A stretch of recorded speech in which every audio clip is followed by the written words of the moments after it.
A Chronology of the Sixth Astral Era.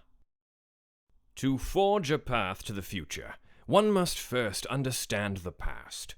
What deeds and events of the Sixth Astral Era set our realm on the path to destruction that would culminate in the Seventh Umbral Calamity?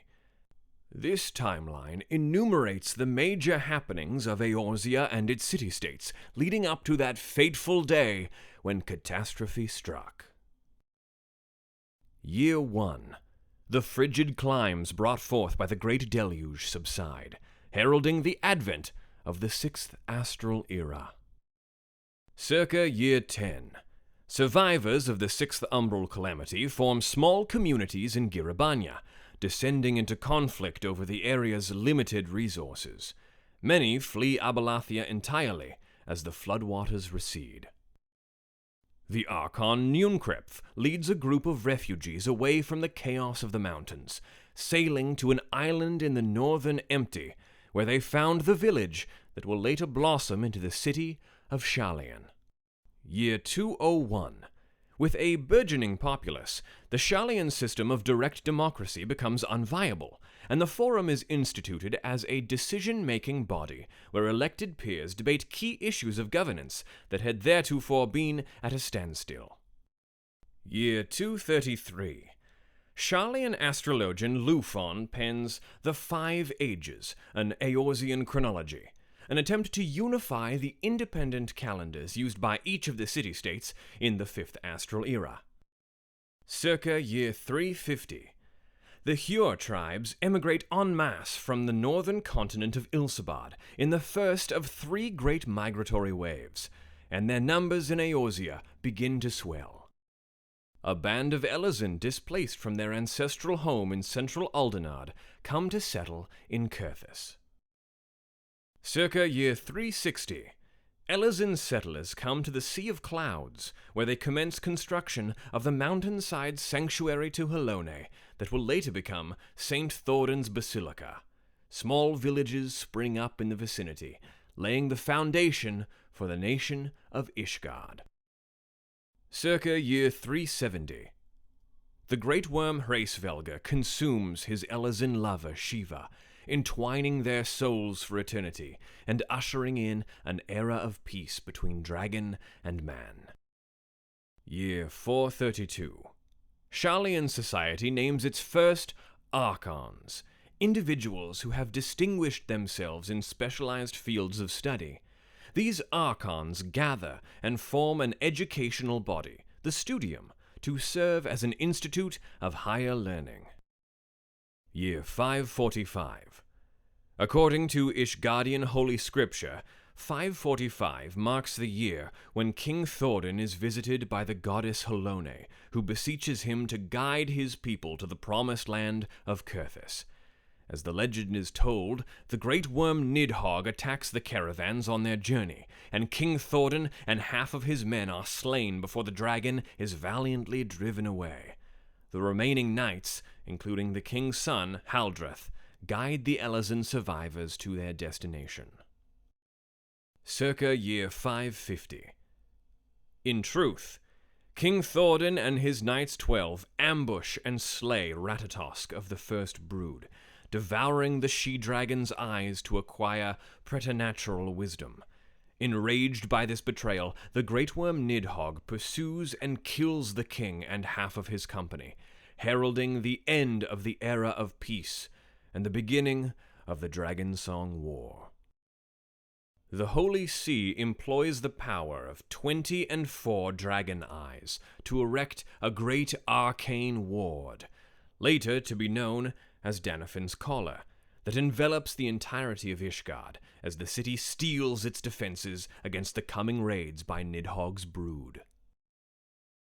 The progenitors of the four high houses join together with the clergy of the Ishgardian Orthodox Church to pen a historic narrative that omits details of the betrayal and slaying of Ratatosk. This new myth of the nation's founding is indoctrinated through the education of Ishgardian children. Circa Year 563. The sanctuary to Hydaelyn undergoes extensive reconstruction and is renamed St. Thordan's Basilica. Year 598. Scholars of the Studium successfully decipher ancient texts pertaining to aetheryte travel, a discovery which makes the construction of new aetherytes possible. Year 600. A team of researchers from the Studium commences a survey of the Northern Isles. Year 605. The Studium concludes a full survey of the area within their territorial boundaries. They construct aetherytes on each of the 4 isles: Central Sharlayan, the Northern Isle of Ham, the Eastern Isle of Yorn, and the Southern Isle of Val, and perform a successful test of teleportation magics. Circa year 660. Hyur emigrate to Eorzea en masse in the second of 3 great migratory waves. Driven from their home by the Huron settlers, whose numbers continue to swell, the Elezen begin to colonize the Black Shroud. Year 666. Sharlayan scholars glean a form of forcible teleportation magic from 5th Astral Era tomes. The first empirical test of the spell results in the disappearance of the researchers and a handful of observers. Year 669. The Council discontinues its search for the missing persons involved in the casting of the ancient teleportation spell, and designates the spell as forbidden magic, banning its further use. Circa year 700. The Lalafellan descendants of the Magi of Mark arrive in the remote frontier of Thanalin. Circa year 710. The Hyur begin to colonize the Black Shroud, leading to territorial contentions with the Elezen. Year 737. Marquis settlers in Thanalin found the kingdom of Belladia. Circa year 740. The Elezen and Huron settlers of the Black Shroud reconcile their differences, and together build the subterranean city of Gelmora to protect themselves from the threat of the elementals. Circa year 750. Hyur immigrate to Eorzea en masse in the 3rd and final of their great migratory waves. Year 755. Albin the Ashen, a Huron chieftain, leads a band of his men to invade Thanalin, and is swiftly dispatched by Belladian forces. Year 761. The Azure Dragoon Valroyan repels an attack by the worm Nidhogg, who had been dormant for several decades. Year 787. The Azure Dragoon Valroyan leaves Ishgard to defend a small village from the Dravanian horde, but is slain in battle protecting a group of shepherds. Circa year 800. The Garleans, after suffering defeat in their territorial claims in the southern region of Ilsabad, cross the central mountain range and settle in the snow-clad Northlands. Year 817. 30 years after his death, the Azure Dragoon Valroyan is canonized as a Hellenic saint by the Holy See. Year 871. Lalafuto III, Sultan of Belladia, vanishes under mysterious circumstances. Year 873. The long search for King Lalafuto III is abandoned, and his wife, Memeto, is crowned as ruling sultana. Year 874. The Galadian, a ship crewed by Rugadan refugees seeking to escape the tyranny of their homeland after a failed coup d'etat, departs the Isle of Ezlant in the northern empty. Year 875. The Galadian runs aground on the southern coast of Vilbrand. The refugees abandon the ship, settling on the island, where they found the maritime city of Limsalominsa. Year 876. A private Sharlayan vessel bound for Thanalin comes upon the stranded Galadian and offers assistance, which is refused by its erstwhile crew as unnecessary. Year 879. A kobold tribe massacres townfolk in a settlement in western Lenosha. Year 880. Battle ensues as a militia is dispatched from Limsa to defend the settlements of western Lenosha. The Lominsans are victorious in their skirmishes with the Kobold tribes along the narrow corridor leading to Upper Lenosha, and the region comes to be known as Skull Valley, after the Lominsans line the path with the death's heads of their foes as a warning to would-be trespassers. Year 902. Elilwen, first admiral of Limsa, succumbs to an unknown disease, possibly the lung rot, at 76. In his last will, he names his confidant Tragia the Cold as his successor, beginning a tradition of Lominsan admirals being selected by appointment. Hydaelyn signs an agreement with Belladia to construct an aetheryte network across Thanalan, leading to the development of the first full-fledged Ethernet in Eorzea. Year 904. Admiral Tragia recruits a group of like-minded men to form the Knights of the Barracuda, the Lominsan Navy.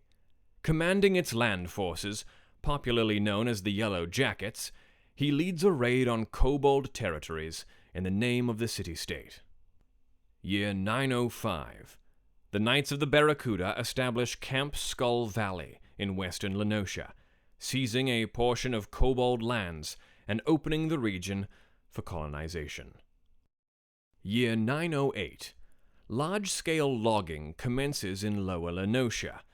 The Lominsans establish Moribi dry docks and commence building war vessels with their newfound resources. Circa year 910. With the boom in ship construction, acts of piracy by Lominsan citizens become increasingly commonplace. Year 922. The Gallians establish the Republic of Garlemald in the northern reaches of Ilsabad. Circa year 930. To contend with the armed escort convoys accompanying merchant vessels, pirates begin to join forces under their own flags, and countless pirate bands terrorize the seas. The Republic of Garlemald is dealt a crippling blow when its capital is raided by the Huron nomads of the north. Year 935. The Republic forges an alliance with the Roegadyn mountain clans, enlisting Roegadyn battle mages as mercenaries to fortify defenses around the perimeter of the capital. Year 937. Bolstered by the strength of the Roegadyn battle mages, the Gallian army succeeds in repelling the nomads. Circa year 940. Pirate bands vie for supremacy amongst themselves, with conflicts growing increasingly violent. The admiral's authority weakens, public order rapidly deteriorates, and blood feuds between pirate crews continue for the next 2 decades. Year 945. The Roegadyn mountain clans demand compensation from Garlemald for the services of their people in driving off the Hure. After months of negotiation, talks break down and the mercenaries withdraw from the capital. Year 963. The incumbent admiral of Limsa is assassinated, and Agazar Rumerlson, a reformed buccaneer, is appointed to serve in his stead. Year 964. Civil war breaks out in Belladia as the twin princes Sasagan and Sasawefu each assert their claim to the throne. Sasawefu's army employs Hydaelyn aetherites in an ambush on Sasagan's encampments. In retaliation, Sasagan's army destroys an aetherite while in use, causing nearly 800 of Sasawefu's men to vanish without a trace. Year 965. Hydaelyn orders the temporary suspension of their Ethernet in Thanalan until a resolution can be reached in the Belladian Civil War. Year 966. Admiral Agazar gathers the warring pirate crews and reaches agreement for a code of conduct, ending 2 decades of bloody conflict. Year 967. Agazar establishes the Upright Thieves as back alley enforcers of the code. Agatzar temporarily expands the powers of Admiral to include governing of the maritime city, and promptly institutes a tariff on looted goods, routing the funds to the Knights of the Barracuda. Their strength and numbers bolstered, the navy scores a string of victories against the kobolds, claiming a significant portion of the Beastmen's lands for Limsa. Year 968. The Temple Knight, Sir Torafaniel, brutally slaughters a clergyman of the Holy See known to have abused orphans in his charge. The knight is tried for murder, but earns his release in a trial by combat. Sir Torafaniel's actions garner him recognition as the first Dark Knight. Year 969. Beladia is divided and two kingdoms emerge, Sildi under Sasawefu and Ul'dah under Sasagan. The founding father of Ul'dah, Sasagan ul-Sisagan, forms the Sultan Sworn from the knights who contributed to the birth of the nation. The holy blade Oathkeeper is bestowed upon their leader, and 3 elite paladins are gifted the swords Katana, Joyeuse, and Durandal, hewn from the same stone. Circa year 970. Marking the end of the prolonged territorial conflict, the Lominsons of southern Vilbrand allow the Beastmen to maintain possession of Mount Ogomoro, their sacred summit in the north. Circa year 980. A market for plundered goods emerges in Limsa, and seafaring trade begins in earnest. Next time, years 980 to 1466.